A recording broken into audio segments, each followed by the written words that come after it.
In today's video, we'll be going over the knee jerk reflex, also called the patellar reflex. If you've ever been to a doctor and they use a little hammer and hit right below your knee and your leg kicks out, this is the reflex they're testing.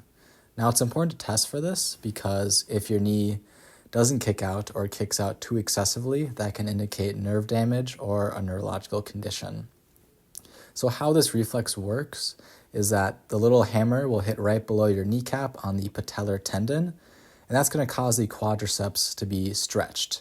And that stretch is going to be picked up by sensory receptors in the quadriceps, also known as muscle spindles, and they're going to send a signal down sensory or afferent neurons, which will travel to the spinal cord and synapse or connect directly onto motor or efferent neurons that will send a signal to the quadriceps muscle to contract, which kicks your leg out.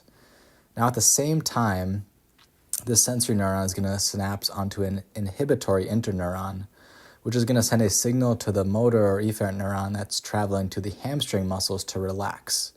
So during this, your quadriceps is contracting and your hamstring is relaxing, allowing your lower leg to kick out. Now, what I really found interesting when I first learned about this is that this movement all happens without input from your brain. It's only traveling through the spinal cord. Now, that doesn't mean the brain is not involved in this eventually. This diagram is a little bit simplified. There are other connections that will eventually send a signal to your brain, essentially just telling it what had happened. But yeah, this is a really cool example of interesting human adaptation to help keep us safe. Now, this knee jerk reflex is an example of a monosynaptic reflex arc, which is where the sensory or afferent neuron synapses directly onto a motor or efferent neuron.